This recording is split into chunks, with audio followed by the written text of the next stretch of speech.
you like a set pattern for every patient. You have a patient with a head injury, and in the course of their recovery, they need that tube in their nose. They hate that tube in their nose, so they need to have the mitts, and they hate the mitts, and it's just this rotating thing.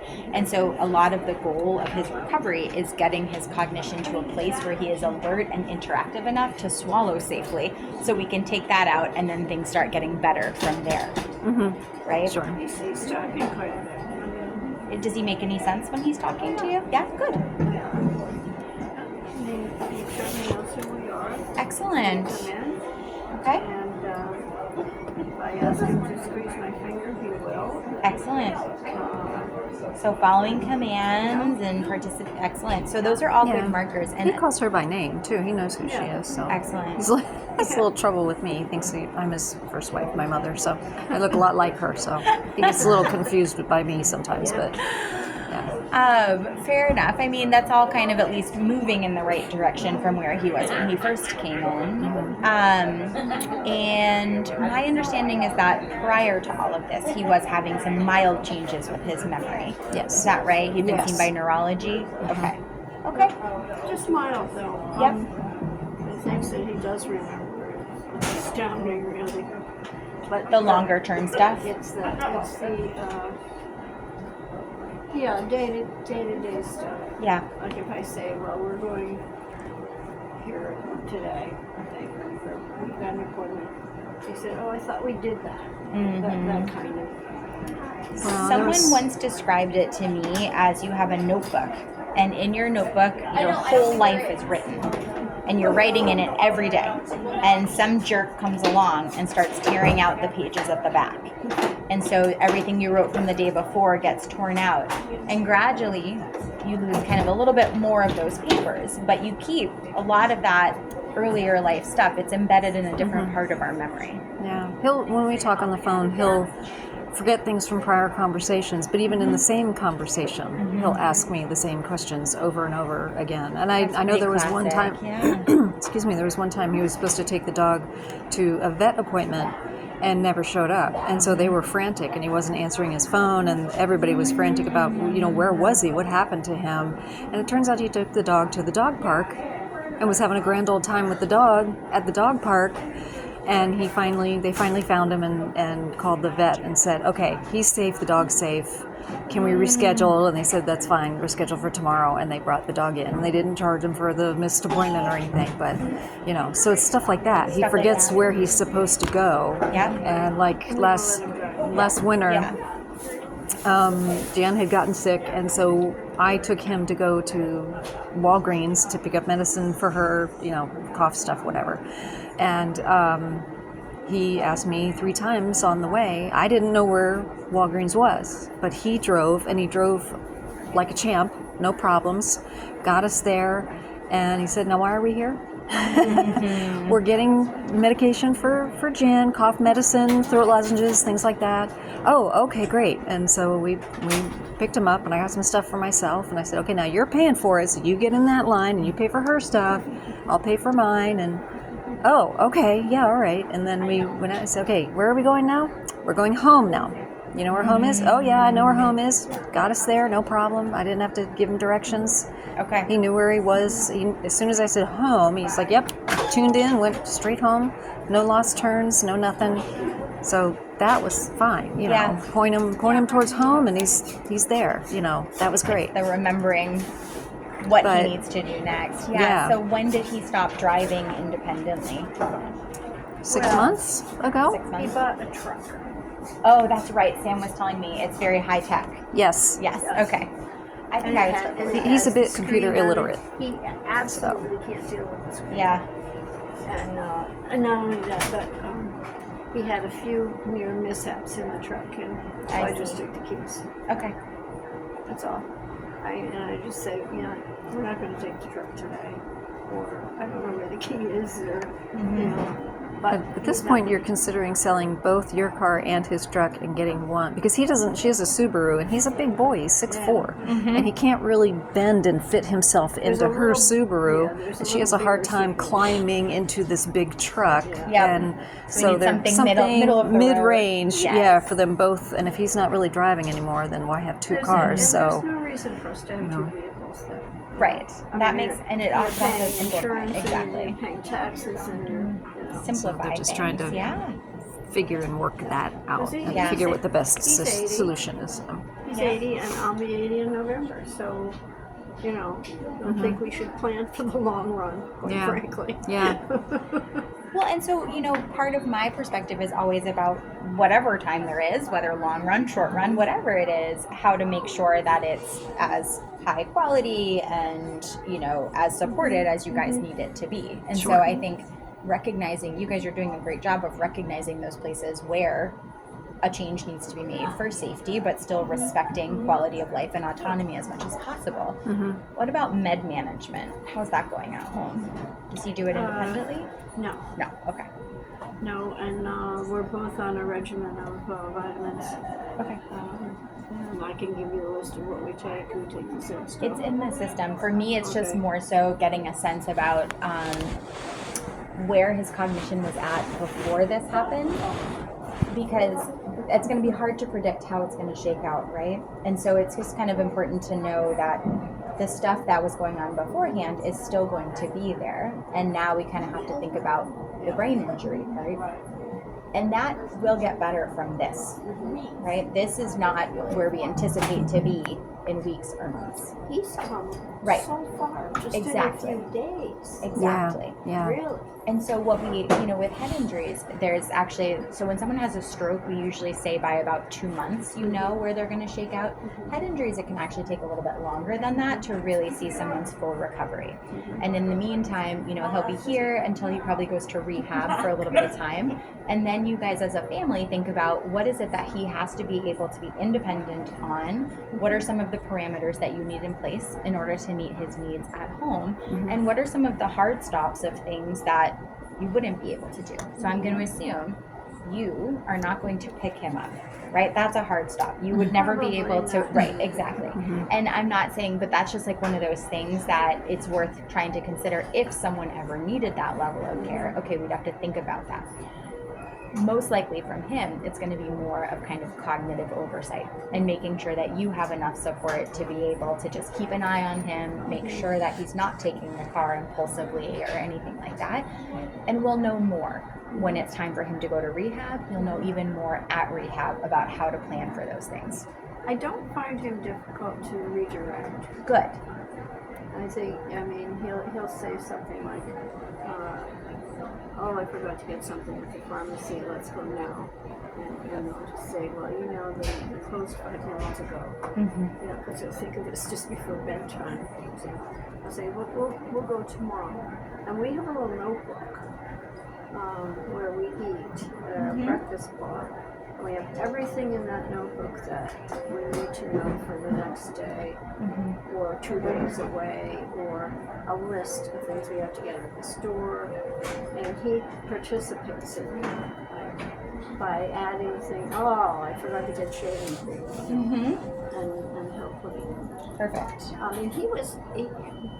He was showing signs of memory loss for maybe the past year, a little bit. Oh, more than that. He's been diagnosed with Alzheimer's, and for years he's been repeating his question. Yes, he's been repeating questions for many years. Yeah. It's been a long time. And it sounds like there has been some progression where it became a little bit more obvious or a little bit more impacting the day-to-day flow. And that's pretty normal. Like, that's what we see, is that short-term memory and then a little bit more impact on function and then kind of progress from there. And so this is kind of a hiccup in what would be kind of a very predictable progression. And now we just have to kind of think about what do things look like after this hospital stay. And it's hard to know. And just keeping your mind open to those places where you might need support. So obviously he has the 2 of you. Do you live locally to him? I do not, but my sister does. My sister's 10 minutes down the road. Okay. I'm in Delaware. Okay. So Oh, gotcha. I'm not. Okay, fair enough. I drove up for this, so. Yeah. And I'm working. Okay. Are there services in your area too, if you ever needed to bring in paid support or anything like that? Yes, there are. Yeah. My sister is actually, she's a home healthcare worker, so Amazing.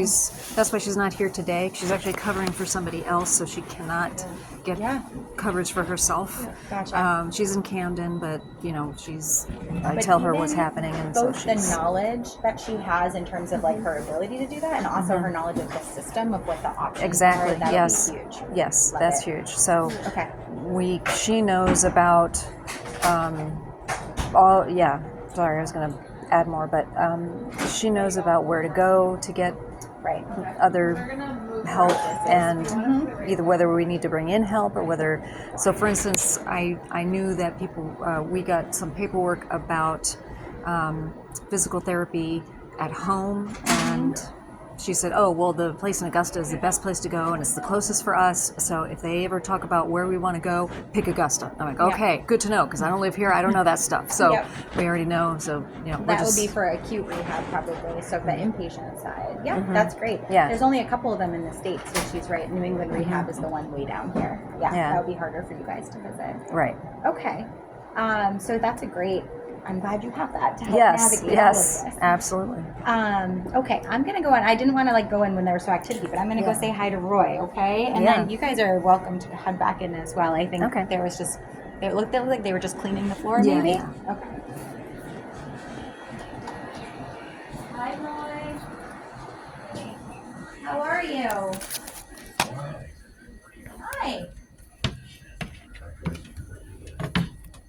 I'm Emily Carter. I'm one of the doctors with Geriatrics. This is Isabella. She's one of our medical students. Yeah, you've had a few doctors spending time with you here. Why? Because all I need is one. Well, usually that's true, but you're here in the hospital, and so there have been quite a few people checking in on you. Oh. You have a whole team. And you also have your family team that's been keeping a close eye on you. I was just chatting with your wife and your daughter out there in the hallway. Well, I will admit,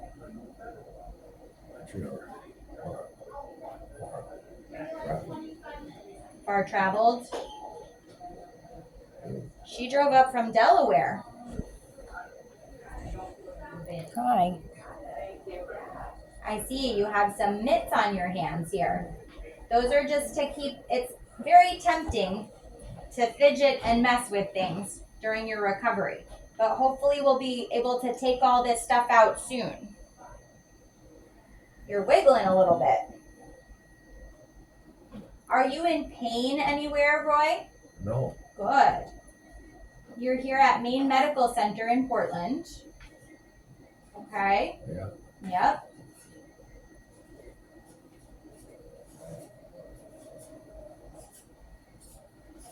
You're getting better, but you hit your head pretty hard. He has a hard head. Wow, that's a benefit right there. Actually, you realize, Ted, that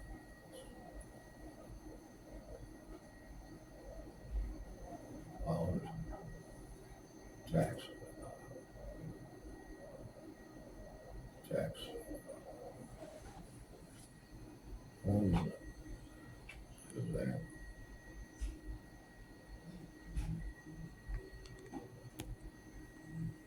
What he said.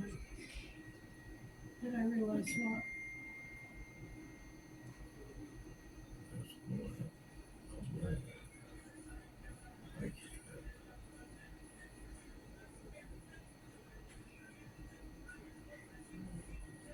It's okay.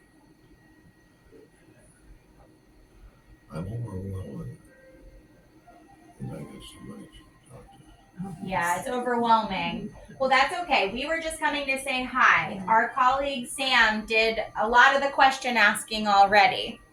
But our team will continue to follow along, okay, and help with your recovery. Well, you're saying my daughter too. Okay. I'm going to ask you a few questions before I go. Can you tell me your full name?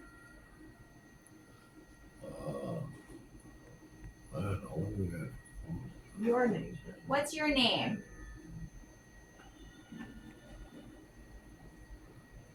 I don't know. He's been doing that. Is it Yeah, just it's normal for him. at home or here? When he sleeps, Oh, he's has a fidgety foot. Yep. But now that he's awake, I don't know why he's doing it. Probably similar mechanism, but just kind of his brain's in a different space right now. Mm. Okay. So your name is Roy, right? But, Is your name Roy? no, No? no, Jan. Oh, Jan is right here. Right here. He That's also has some pretty serious hearing aids, which he doesn't have. Gotcha. Yeah, Sam had told me, she mentioned that there's been some sleepwalking at home. Yeah. And when did that start? Oh, what month are we in now? Now it's September. No, now it's October. Oh my God. October, right. We need to check you. No. Yeah, seriously. I would say he started about 6 months ago. Okay. And he always had, I think it's something that he might be dreaming about. Mm-hmm. And he'll say something like, Actually, it's amazing. Both of you are here today. Hmm. It's amazing.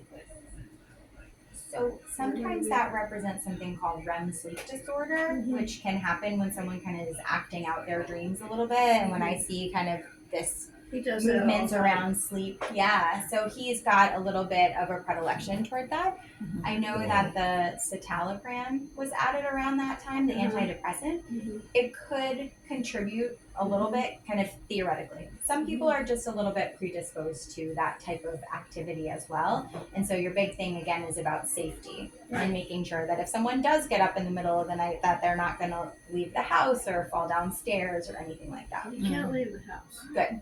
And the bedroom is on the Well, I ground. got it made. Perfect. So 2 hurdles. Yeah, but What are you saying, Dad? The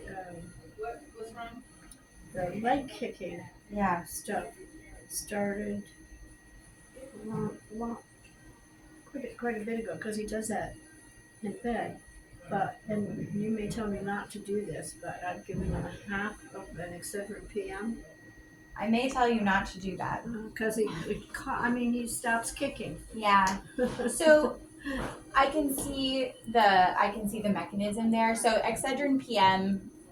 So essentially, what we're seeing is called restless leg syndrome, which is primarily around at night, but can happen for people during the day as well. And the way that we treat it was there's a class of medications that we use that could have maybe some effect overlap with the Excedrin PM.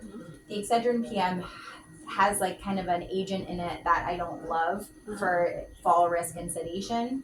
And so we might want to consider if this is something that bothers him, disrupts sleep, using one of the more traditional agents for it, but I want to look at his med list. It's also worth looking and making sure he's not anemic because iron